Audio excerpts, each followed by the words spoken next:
انسان امت محمدیہ کے بعض افراد سے شروع فرما دیا۔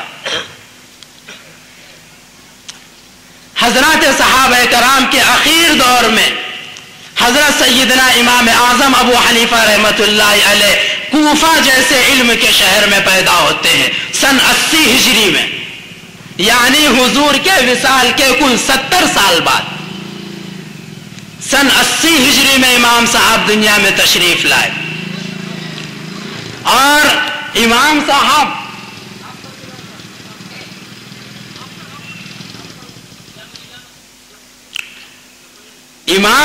رحمت اللہ علیہ صحابہ کرام رضوان اللہ تعالی علیہ مجمعین کے اخیر دور میں پیدا ہوئے سن 80 ہجری کے اندر، اور امام صاحب رحمت اللہ علیہ دین کو مدون کرنا علوم نبویہ کے حاصل کرنے کے بعد شروع کر دیا۔ دین کی تدوین کا سلسلہ یہاں سے شروع ہوا، اس کو تدوین دین کہا جاتا ہے۔ دین کے لکھنے کے لیے سب سے پہلے امام اعظم نے قدم بڑھایا، اس کے بعد بہت سارے لوگوں نے امام اعظم رحمت اللہ علیہ کی اتباع کی، اور لیکن دین کو لکھنے کا سب سے پہلا صحرا اگر کسی کا سر جاتا ہے تو وہ امام اعظم ابو حنیفہ رحمت اللہ علیہ۔ تو یہاں پہ گفتگو نہ کرے تھوڑا۔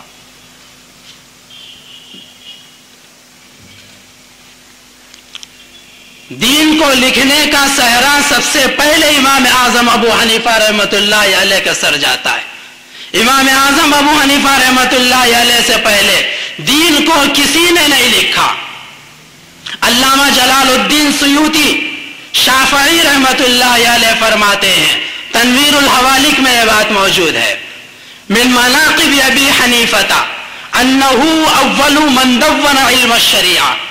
امام اعظم ابو حنیفہ رحمت اللہ علیہ کے اوصاف میں سے یہ بات ہے، انہ اول، وہ سب سے پہلا انسان ہے امت محمدیہ میں، من دون علم الشریعتی، جو علوم شرعیہ کو لکھا ہے۔ اگر لکھا نہیں جاتا تو میرا اور آپ کا مسلمان کی شکل میں یہاں پر دکھائی دینا اور دیکھنا اور علوم شریعہ پہ عمل کرنا ناممکن تھا۔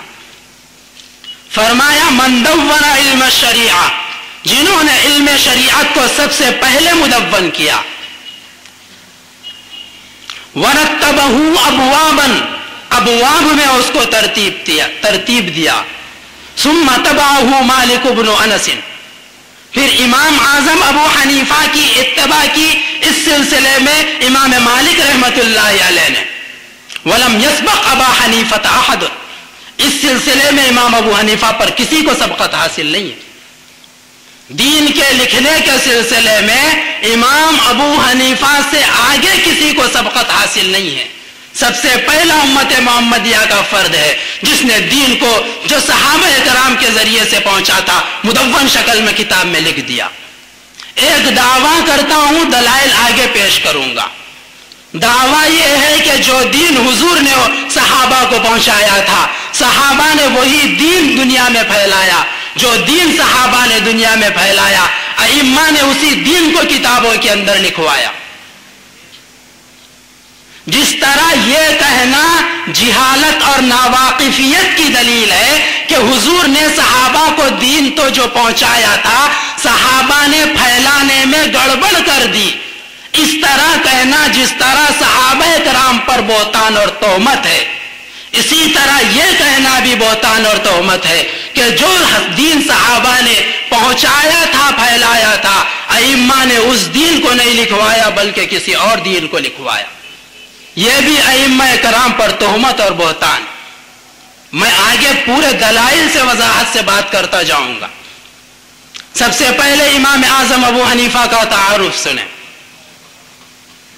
امام اعظم ابو حنیفہ کوفی رحمت اللہ علیہ نے سب سے پہلے علوم شرعیہ کو مدون کیا، کتابوں کی شکل میں اپنے شاگردوں سے لکھوایا۔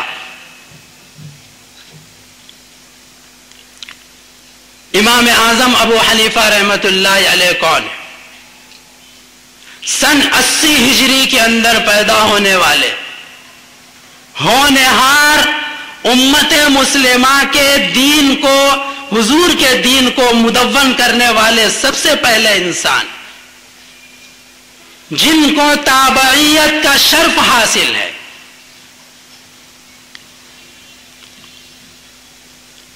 بہت ساری پیشین گوئیاں احادیث کے اندر امام صاحب کے متعلق نقل کی گئی. بعد میں آنے والے بے شمار علماء نے ان احادیث کو سامنے رکھ کر ناچار اس بات کا اقرار کیا کہ اس حدیث کے اولین ترین مصداق سیدنا امام اعظم ابو حنیفہ رحمۃ اللہ علیہ. تاریخ ابو نعیم کے اندر کتاب التعلیم کے حوالے سے ایک حدیث پاک حضور پاک علیہ الصلاۃ والسلام سے منقول ہے. آپ نے فرمایا ہے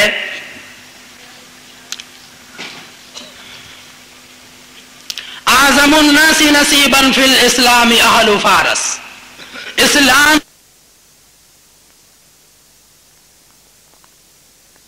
زمین پر لا کر رکھ دے گا اور امت کی رہنمائی کرے گا. حضور نے یہ فرمایا اسلام اگر سریا پر پہنچ جائے گا، علم اگر اٹھا لیا جاتے رہے گا تو اس دین کو اپنے تفقع سے وہاں سے کھینچ کے لائے گا. دین کو فرمایا، دین سے ہٹ کے کسی اور چیز کو نہیں فرمایا، وہاں سے کھینچ کے لائے گا. علامہ جلال الدین سیوطی رحمت اللہ علیہ اپنی تفسیر جلالین کے اندر فرماتے ہیں اس حدیث کی صداقت کے لیے تنہا امام اعظم کا وجود کافی ہے. اگرچہ کوفے میں سینکڑوں فقہا پیدا ہوئے لیکن تنہا امام اعظم کا وجود کافی ہے. اللہ کے نبی نے فرمایا اعظم الناس، سب سے بڑا آدمی، لوگوں میں سب سے بڑا وہ ہوگا. اعظم کا لفظ بہرحال یہاں پر ہے. میں عموماً تقاریر میں کہا کرتا ہوں دربار زبان نبوی سے جو الفاظ نکل جاتے ہیں اللہ تبارک و تعالی اس کو عمومی و خصوصی قبولیت سے نوازتے ہیں.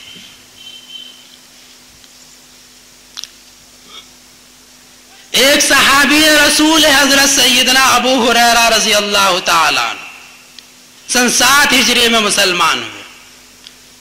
ان کا نام ابو ہریرہ نہیں تھا. ابو ہریرہ کے معنی بلی کا باپ، ان کا یہ نام نہیں تھا. ایک مرتبہ اپنی کمبل میں بلی کے بچے کو لے کر تشریف لے جا رہے تھے. حضور کی نگاہ پڑ گئی ابا ہریرہ. شفقت سے جس طرح بچے کو گود میں اٹھا لیتے ہیں اس طرح بلی کو گود میں اٹھائے ہوئے تھے. تو حضور نے فرمایا اے ابو ہریرہ، تو بس حضور کی زبان سے نکلے تھے یہ الفاظ، اللہ تعالیٰ نے اتنی مقبولیت عطا کی. خود حضرت ابو ہریرہ رضی اللہ تعالیٰ عنہ اپنا نام بھی ابو ہریرہ پکارا کرتے تھے اور ان کا نام غالباً عبد الرحمن تھا یا کچھ اور نام تھا. بلکہ حضرت ابو ہریرہ کے نام میں اتنا اختلاف ہوا سارے لوگ ابو ہریرہ سے جانتے ہیں اصلی نام کیا تھا. اس سلسلے میں محدثین نے 80 اقوال نقل کیے. 80 اقوال نقل کیے گئے حضرت ابو ہریرہ رضی اللہ تعالیٰ عنہ کے نام کے بارے میں. اصلی نام میں شک پڑ گیا، زبان نبوی سے ابو ہریرہ نکلا تھا، اسی کو وہ قبولیت اور مقبولیت حاصل ہو گئی کہ اصل نام میں شک ہو گئے. اسی بنیاد پہ اسی کو سامنے رکھ کے میں کہتا ہوں کہ حضور کی زبان سے الفاظ نکل گئے تھے اعظم الناس نصیبا فی الاسلام اہل فارس، کہ اسلام میں سب سے بڑا حصہ فارس کا ہوگا. اس سے مراد کئی محدثین اور مفسرین کے نزدیک امام اعظم رحمت اللہ علیہ کی ذات ہے. ساری دنیا اعظم کہنے پہ مجبور ہے. فقہ شافعی کو اٹھا لیجئے، فقہ مالکی کو اٹھا لیجئے. امام مالک رحمت اللہ علیہ بھی بہت بڑے فقیہ گزرے ہیں. ان کے ماننے والوں کی ایک اچھی خاصی تعداد دنیا میں موجود ہے. وہ مقلدین امام مالک کے ہیں، اپنے امام کا نام لیتے ہوئے کتابوں میں لکھتے ہیں حضرت امام مالک رحمت اللہ علیہ. جہاں پر امام صاحب کا تذکرہ کرنا ہوتا ہے امام مالک کا مقلد بھی امام اعظم فرماتے ہیں کہتا ہے. امام شافعی کا مقلد بھی یہی کہتا ہے کہ امام اعظم نے کہا. امام احمد بن حنبل کے مقلدین بھی امام اعظم سے یاد کرتے. ہم تو کہتے ہی ہیں کہ ہمارا امام سب سے اعظم. کیا مطلب امام کا؟ امام وہ سب وضاحتیں کر رہا ہوں، یکسوئی سے سنتے رہے۔ اور تو اور زبان نبوی سے نکلے تھے وہ الفاظ، مجال نہیں تھی کہ کوئی غیر مقلد امام اعظم کے علاوہ کوئی اور لفظ امام صاحب کے لیے استعمال کر لے۔ یہ صلاۃ الرسول کتاب میرے ہاتھ میں موجود ہے غیر مقلدین، 3 جگہوں پہ امام صاحب کا تذکرہ کیا ہے حضرت مولانا صادق سیال کوٹی نے۔ مجال نہیں تھی ابو حنیفہ لکھنے کی، 3 جگہ تذکرے کے ساتھ یہی لکھا۔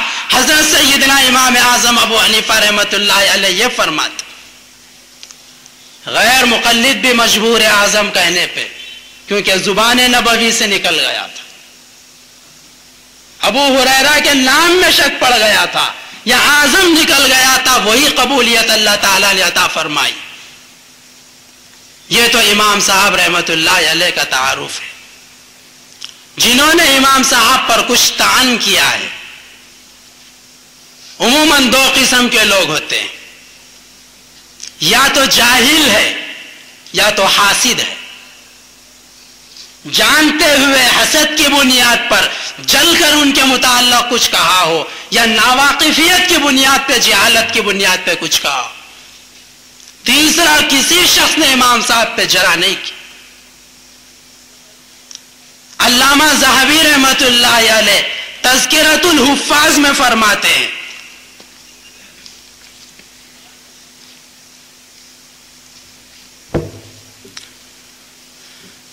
امام ذہبی رحمت اللہ علیہ تذکرۃ الحفاظ صفحہ نمبر جلد نمبر 1 صفحہ نمبر 158، بہت بڑے جرح و تعدیل کے امام ہیں حافظ ذہبی رحمت اللہ علیہ، جن کی 2 کتابیں دنیا میں بہت مشہور ہیں، میزان الاعتدال اور تذکرۃ الحفاظ۔ غالباً میزان الاعتدال کے عنوان سے غیر مقلدین کچھ آپ حضرات کے سامنے بولے، میں اس کے بعد میزان الاعتدال کا جائزہ لوں گا، ابھی میزان الاعتدال کا تذکرہ نہیں ہوگا۔ تذکرۃ الحفاظ جلد نمبر 1 صفحہ نمبر 158 پہ علامہ ذہبی رحمت اللہ علیہ فرماتے امام صاحب کے متعلق، وہ الامام الاعظم فقیہ العراق امام متورع، وہ امام اعظم ہے، عراق کے فقیہ ہیں، امام ہیں، تقوی والے ہیں، عالم عامل متقی وکبیر الشان۔ یہ امام صاحب کے اوصاف میں علامہ ذہبی نے تذکرۃ الحفاظ میں لکھا۔ آگے دیکھیے، امام عبداللہ ابن مبارک رحمت اللہ علیہ، آپ کو نہیں معلوم ہوگا عبداللہ ابن مبارک کون؟ عبداللہ ابن مبارک وہ واحد محدث ہے، عبداللہ ابن مبارک دنیا اسلام کے وہ واحد محدث ہے جس پر کسی آدمی نے کسی قسم کی جرح نہیں کی، ان کے متعلق کسی آدمی نے ان کے خلاف ایک لفظ بھی نہیں کہا۔ باقی دنیا میں جتنے افراد پیدا ہوئے ہیں ہر ایک پر کسی نے کچھ نہ کچھ ضرور کہا۔ لوگوں کی تنقید سے امام بخاری نہیں بچے، امام مسلم نہیں بچے، امام ابو داؤد نہیں بچے، ہر کسی نے ان لوگوں پہ جرح ضرور کی۔ لیکن عبداللہ ابن مبارک وہ واحد محدث ہے جن کے اوپر اسلام کے اندر آج تک بھی امت محمدیہ میں ابتدا سے لے کر آج تک جرح نہیں کی۔ متفقہ طور پر پوری امت کے سب سے زیادہ ثقہ محدث عبداللہ ابن مبارک ہے، کسی نے ان پہ جرح نہیں کی۔ عبداللہ ابن مبارک فرماتے ہیں امام صاحب کے متعلق، ہم نے فقہ میں امام ابو حنیفہ جیسا کوئی اور نہیں دیکھا، ہم نے فقہ میں امام ابو حنیفہ جیسا کوئی اور نہیں دیکھا۔ یہ عبداللہ ابن مبارک فرماتے ہیں، یہ بھی تذکرۃ الحفاظ میں دیکھ لیا جائے۔ آگے چلوں، امام الجرح والتعدیل، جرح و تعدیل کس کو بولتے نہیں معلوم، ہر بات سمجھانا پڑتا ہے۔ ایک راوی آتا ہے، اس راوی پر اگر کوئی بعد میں آنے والا تنقید کرتا ہے، یہ بولتا ہے کہ یہ آدمی ایسا تھا، جھوٹا تھا، فلاں تھا، فلاں تھا، اس کے عیوب بیان کرتے ہیں، تو یہ جرح کہلاتی ہے۔ یہ کیا کہلاتی ہے؟ جرح کہلاتی ہے۔ اگر کوئی آدمی ان کے متعلق یہ کہے یہ آدمی اچھے تھے، ایسے تھے، فلاں تھے، تو یہ تعدیل کہلاتی ہے۔ امام الجرح والتعدیل یحییٰ ابن سعید القطان فرماتے ہیں ہم خداوند قدوس کی تکذیب نہیں کرتے، امام موصوف سے بہتر رائے اور بہتر بات کسی کی ہم نے آج تک نہیں سنی۔ یہ امام یحییٰ ابن سعید القطان نے کہا، جرح و تعدیل کے امام ہیں۔ اس بات کو دیکھنا ہو تو تہذیب التہذیب صفحہ جلد نمبر 1 صفحہ نمبر 449 پہ دیکھ لو۔ میں سارے حضرات سے گزارش کرتا ہوں کہ کاپی اور قلم لے کر بیٹھے، جو حوالہ بولوں گا ان حوالوں کو نقل کریں۔ میں تقریر کر کے کہیں جانے والا نہیں ہوں، صبح سے شام تک یہی رہوں گا، حوالہ غلط ہوگا تو خضر سے مطالبہ کر سکتے ہو۔ تہذیب التہذیب میں یحییٰ ابن سعید القطان جلد نمبر 1 صفحہ نمبر 449 میں فرماتے ہیں ہم خداوند قدوس کی ناشکری نہیں کرتے، ہم امام موصوف سے بہتر رائے اور بات کسی اور کی نہیں سنے۔ امام کے متعلق، امام اعظم کے متعلق آگے چلوں، بہت بڑے فقیہ حضرت سیدنا امام شافعی رحمت اللہ علیہ فرماتے ہیں الناس كلهم عيال ابا حنیفہ فی الفقہ، ساری کی ساری دنیا فقہ میں ابو حنیفہ کی آل اولاد ہے۔ سارے کے سارے لوگ علم فقہ کے سلسلے میں امام ابو حنیفہ کی اولاد ہیں۔ عیال، ساری کی ساری اولاد۔ کسی 14ویں صدی کے آدمی کا قول نقل نہیں کر رہا ہوں، خیر القرون کے فقیہ کا قول بیان کر رہا ہوں۔ اس کا حوالہ دیکھنا ہو تو تہذیب جلد نمبر 1 صفحہ نمبر 449 پہ دیکھ لیں۔ امام شافعی نے فرمایا، کسی نے صحیح کہا ہے، ولی را ولی می شناست، ولی کو ولی ہی جانتا ہے۔ ہر آدمی دوسرے کو اپنے آپ پہ قیاس کرتا ہے۔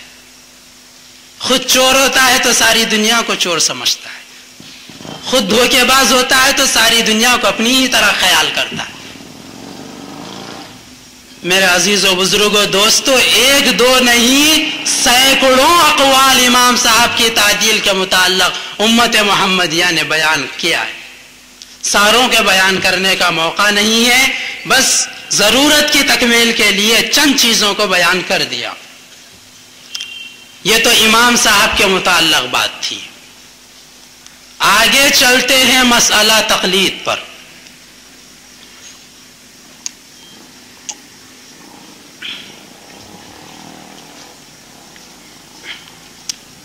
تقلید کیا ہے؟ اجتہاد کیا ہے؟ غیر مقلدیت کیا ہے؟ تقلید کے ذیل میں 3 باتیں بتاؤں گا۔ اجتہاد کیا ہے؟ تقلید کیا ہے؟ غیر مقلدیت کیا ہے؟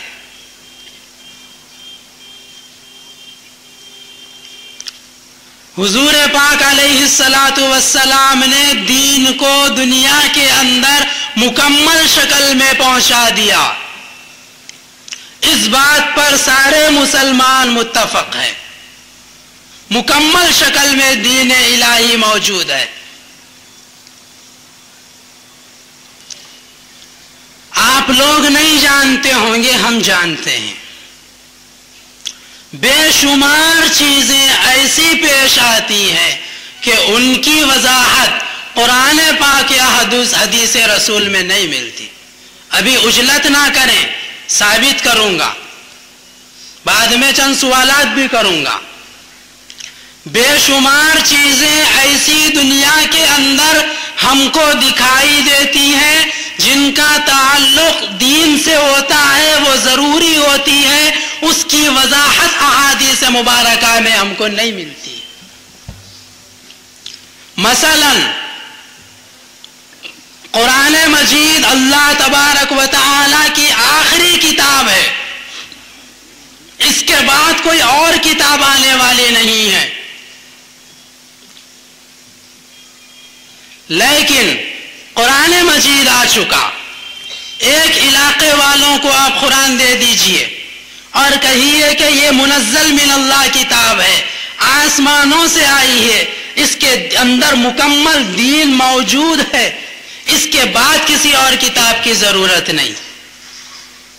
آپ کو نماز پڑھنے کی ضرورت پیش آ گئی، قرآن کھول کے دیکھے کہ کتنے وقت نماز پڑھو، قرآن میں اس کا تذکرہ موجود نہیں۔ قرآن پہنچ رہا ہے، نماز کے مسائل حل نہیں ہو رہے ہیں۔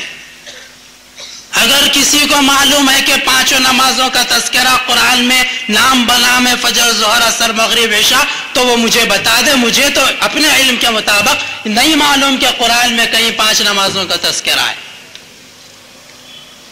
فجر کی نماز 2 رکعت پڑھی جاتی ہے، ظہر 4 رکعت، عصر 4 رکعت۔ قرآن مجید میں اس کا کئی تذکرہ آپ کو نہیں ملے گا کہ فجر 2 رکعت ہے، ظہر 4 رکعت ہے، عصر 4 رکعت ہے، مغرب 3 رکعت، کئی تذکرہ نہیں ملے گا۔ قرآن پہنچا، نماز کے مسائل حل نہیں۔ اب حدیث رسول کو ملانا پڑے گا۔ قرآن فہمی کے لیے حدیث رسول کو ملانا پڑے گا۔ اس کا یہ مطلب نعوذ باللہ نہیں ہوگا کہ قرآن نامکمل تھا اس لیے حدیث کی ضرورت پیش آئی۔ قرآن مکمل نہیں تھا، قرآن ناقص ہے، اس لیے اس کی تکمیل حدیث رسول کرے گی۔ قرآن ناقص کتاب ہے، اس کا یہ مطلب نہیں ہوگا۔ نہ یہ کہا جائے گا کہ قرآن ناقص ہے، قرآن مکمل ہے۔ مکمل ہونے کا مطلب کچھ اور ہے۔ اصول کے اعتبار سے، گرامر کے اعتبار سے، قواعد کے اعتبار سے قرآن کامل اور مکمل ہے۔ جزئیات کا بیان قرآن میں نہیں ملے گا، احادیث میں دیکھنا پڑے گا۔ تو بہرحال قرآن سے ضرورت کی تکمیل نہیں ہوئی، حدیث کی ضرورت پیش آ گئی۔ آپ کے علاقے میں حدیث رسول پہنچی،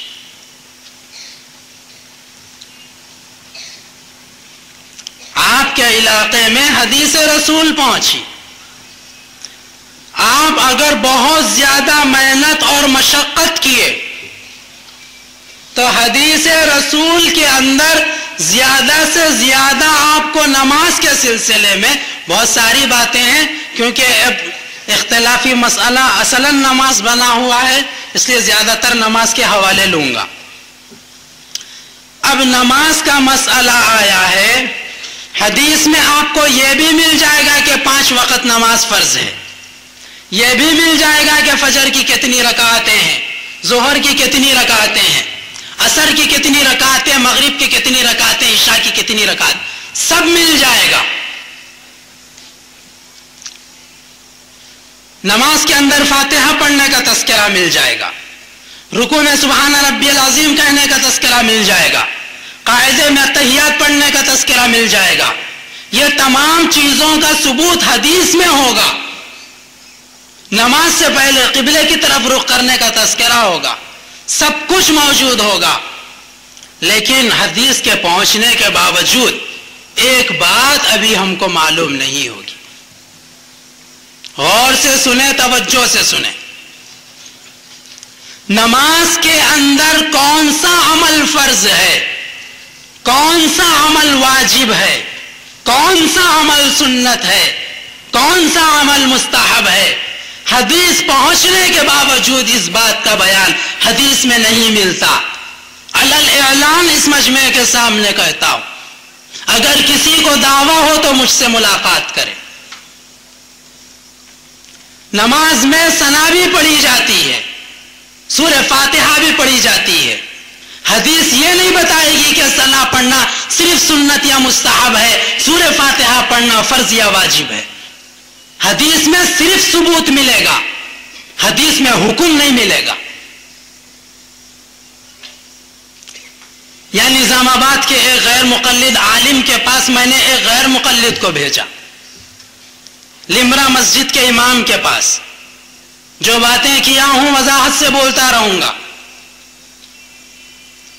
ایک غیر مقلد مجھ سے سوال کرنے آئے تھے تو ان کو میں لکھ کر بھیجا ہوں کہ آپ نماز حضور صلی اللہ علیہ وسلم سے ثابت کرنے کا دعویٰ کرتے ہیں، محترم جناب یہ ثابت کر دیجئے کہ نماز میں کتنی سنتیں ہیں، کتنے واجبات ہیں، کتنے فرائض ہیں، کتنے مستحبات ہیں، کتنے شرائط کا نام آخر نماز ہے۔ انہوں نے تحریر میں مجھے کچھ نہیں کہا، میں تحریر لکھ کے بھیجا تھا۔ بس انہوں نے ان کو یہ سمجھا دیا کہ یہ سب فرض واجب سنت مستحب کا ہم نہیں مانتے، بس صرف نماز پڑھنا جانتے ہیں، پوری نماز شروع سے آخر تک حضور کی طرح کر لیں گے۔ میں نے کہا چشم ماں روشن دل ماں شاد، چشمے بد دور، میں نماز پڑھ رہا ہوں، کمزور حافظے والا آدمی ہوں، عموماً اغلاط ہو جاتے ہیں نماز میں مجھ سے، ایک مرتبہ نہیں کئی مرتبہ مجھ سے ایسا ہو چکا کہ رکعت باندھا اللہ اکبر کے ساتھ اور سیدھا سورہ فاتحہ شروع ہو گئی، ثنا پڑھنا بھول گیا۔ حدیث میں ثنا پڑھنے کا ثبوت موجود۔ بعض مرتبہ ایسا بھی ہوا کہ ثنا پڑھ لیے، فاتحہ پڑھنا بھول گئے، ایک مرتبہ غلطی سے ثنا نہیں پڑھ سکا، ایک مرتبہ بھول سے فاتحہ نہیں پڑھ سکا۔ میں نے اس غیر مقلد سے کہا جا کے تمہارے مولوی صاحب سے پوچھ کے آؤ کہ میری وہ نماز جو میں بغیر ثنا کے پڑھا تھا ہو گئی یا لوٹانا پڑے گا۔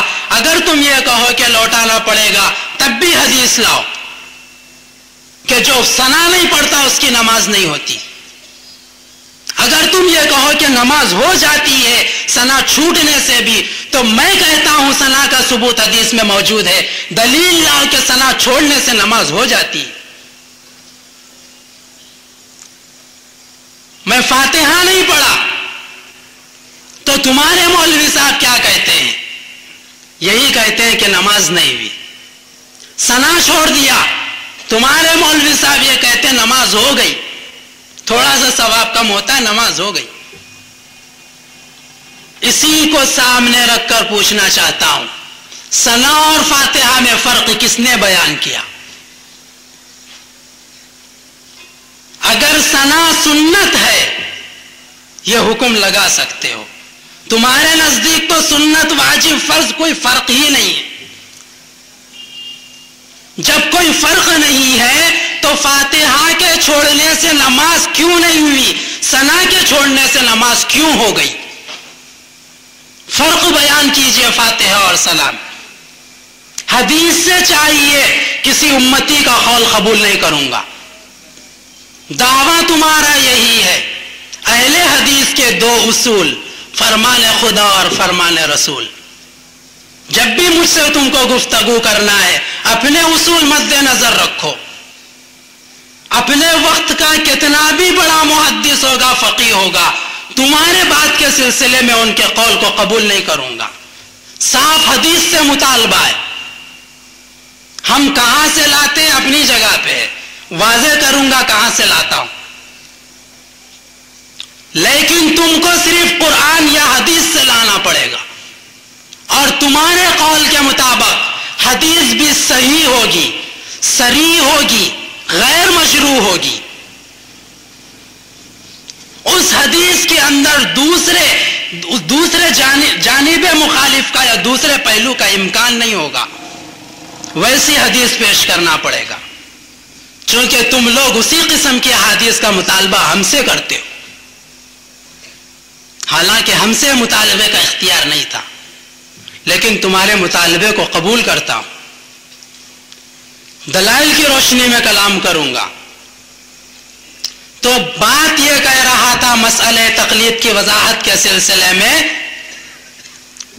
کہ حدیث پہنچ چکی، قرآن پہنچ چکی، ابھی اس بات کی وضاحت نہیں ہوئی کہ کون سا عمل فرض ہے، کون سا عمل واجب ہے. قاعدے کے اندر اتحیات پڑھنا کیا ہے؟ کوئی بھولے سے فاتحہ پڑھ لے گا تو کیا ہوگا؟ ہوتا ہے قاعدے میں بیٹھے ہیں، بجائے اتحیات پڑھنے کے فاتحہ شروع ہو جاتی ہے.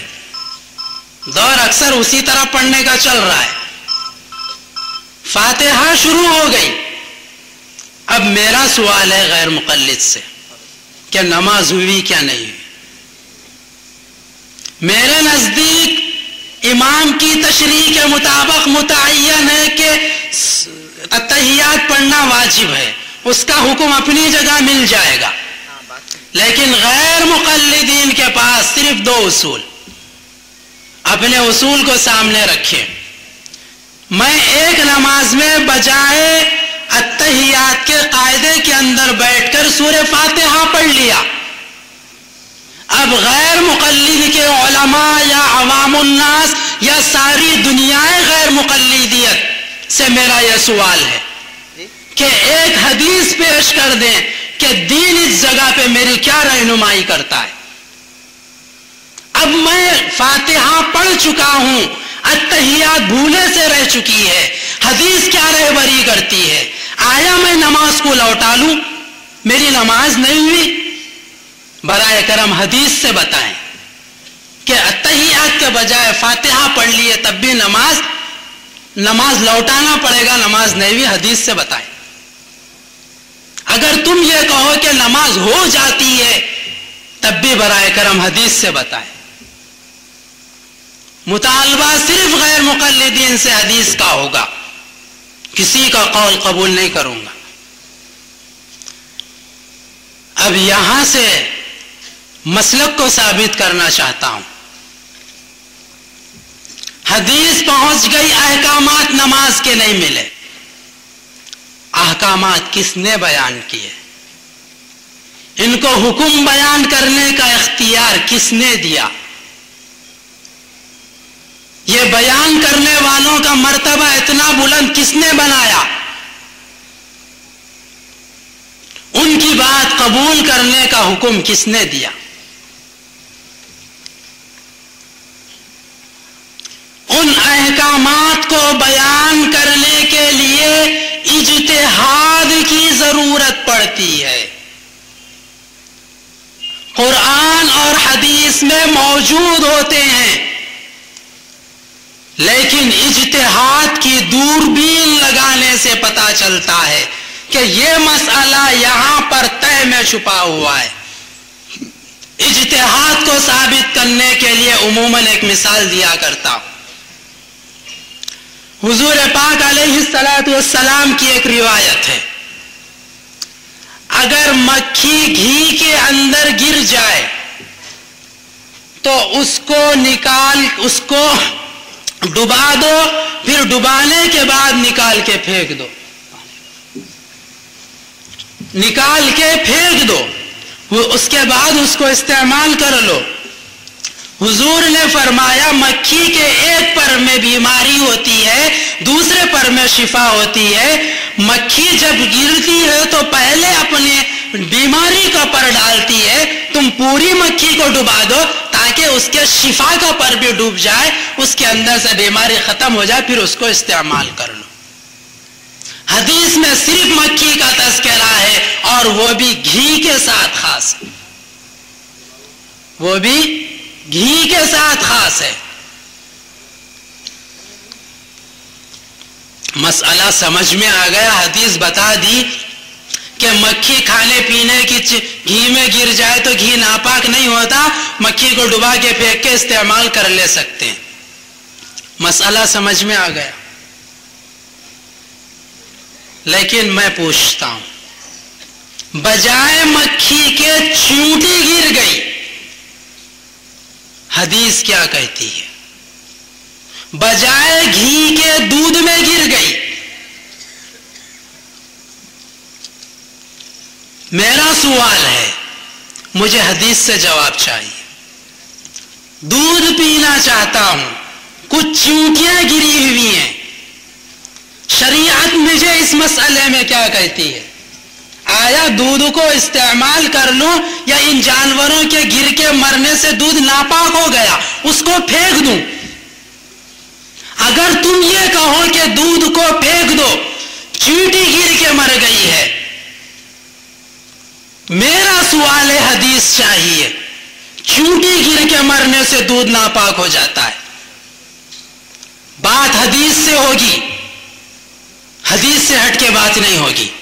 صاف بتانا ہوگا چیونٹی دودھ میں گر کے مرنے سے دودھ ناپاک ہو گیا، دودھ استعمال نہیں کر سکتے، پھینکنا پڑے گا. اگر تم یہ کہو کہ دودھ ناپاک نہیں ہوا، پی سکتے ہو، حدیث چاہیے. دونوں صورتوں میں حدیث چاہیے. چاہے دودھ کو ناپاک کہو تب بھی حدیث چاہیے، پاک کہو تب بھی حدیث چاہیے. صریح چاہیے. صراحت کا ہم سے تم مطالبہ کرتے ہو، میرا بھی وہی مطالبہ ہے. ایک حدیث پیش کر کے بتا دو. صرف چیونٹی نہیں، اس قسم کے سینکڑوں جانور دنیا میں پائے جاتے ہیں چھوٹے چھوٹے، جن کے متعلق احادیث میں کوئی تشریح نہیں ملے گی تو لا کے بتائیے. اب مسئلہ کہاں جائے گا؟ اس کو فقیہ بتائے گا، اس کو مجتہد بتائے گا، غور کرے گا اجتہاد کی دوربین لگا کر. اس حدیث کے ذیل میں امام اعظم ابو حنیفہ رحمۃ اللہ علیہ نے فرمایا ہے، اللہ کے